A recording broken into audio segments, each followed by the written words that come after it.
A continuation of our series, The Impact of Women in the Sports Media. We have with us today Sandra Golden of CSS. How you doing this afternoon, Sandra? So nice. This is one of my favorite events, the SEC Media Days. Tell you what, talk about your role with CSS and different things you do with them, and in particular, talking football and the other things you're involved with. Well, it's a dream job, if you will. I came from Fox Sports South. I was there for 7 years and doing the ACC and the SEC. Did the Braves too? Did the Braves, did the Thrashers, a little bit of everything. And then CSS came, and they were building their network. So it's pretty much a chance to do whatever we wanted to do. You know, because what we do, as you know, is about relationships, and that includes coaches and players and media people all across the board. So I've been able to, they have allowed me to do kind of, if I had a dream, let's go for it. So that's your dream job.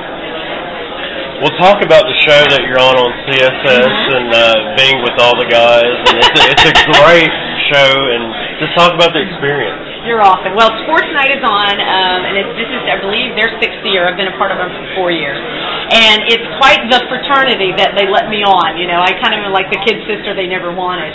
But they're very respectful with me, and I do always think, you know, when girls ask me, how do you get in this business and what do? You kind of really have to make sure you do your homework. And when you think you've done enough, do a little bit more. Because the first thing that they're going to try to call you, if a man, let's say for instance, mispronounces a name, and a girl mispronounces the name, the girl's an idiot and she doesn't know sports. A guy just makes it, you know what I mean? So we're definitely judged with a different eye, for sure, and probably with reason, because I do think that there was a trend with some time, and I want to say the mid-90s, it was the token girl sportscaster, and she was a bimbo, possibly. A lot of them were, I can say that aren't around anymore.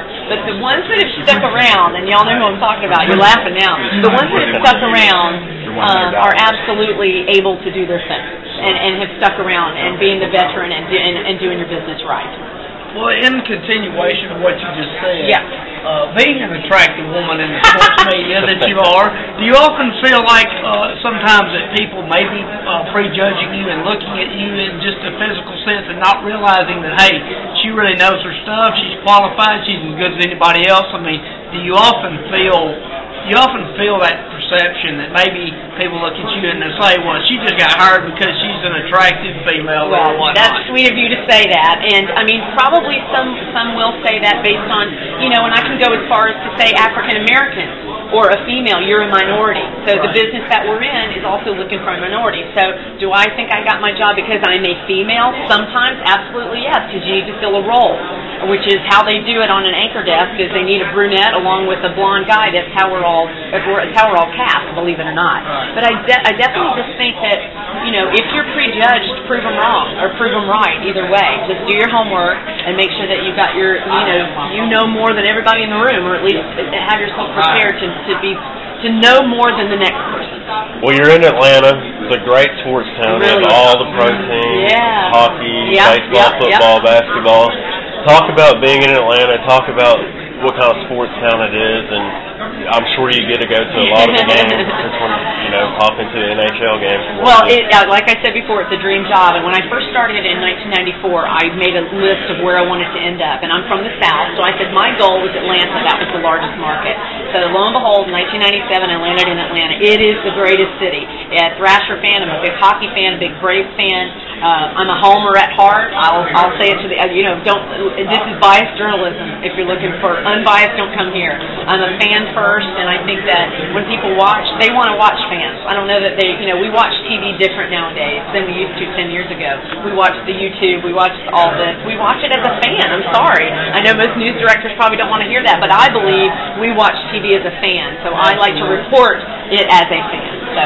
Well, Dan and I both picked Georgia to win the East and play Bama in the championship game. What do you think about that bold prediction? I know people want to. Well, I think Georgia has a schedule, and they have 2 great running backs. Yeah. Best receiver in the conference. They can get a quarterback.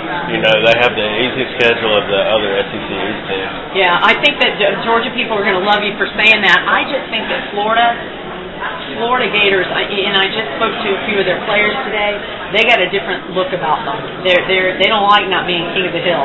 They don't like that Bama's up there. So I mean, It's Florida and Alabama and everybody else, if you ask me. I think that Georgia may be 1 year away, strictly speaking from the Aaron Murray perspective of being so young and trying to be a quarterback in the SEC. Well, one last thing on the Georgia topic. Yes. If Mark Richt, is he really in the hot seat like all these message board people would like to put him in? Well, it's funny that you say that because I heard a national sportscaster this morning on the radio, and I believe it was from CBS Sportsline, and they said who might be out of a job next year, and he brought up Mark Richt, and I just thought that's insane. Unless he goes 4-8, Mark Richt is not going anywhere. I think they're absolutely. I think unless he goes 4-8, which he will not, it's not going to happen. And by the way, Damon Evans leaving was really good for Mark Richt's career because they're not going to make that huge.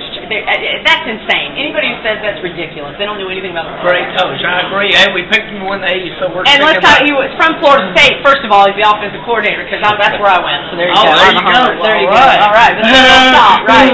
You guys are a delight. Thank you for having me. You're very nice. Thanks for coming on. Thank you. You know what? What?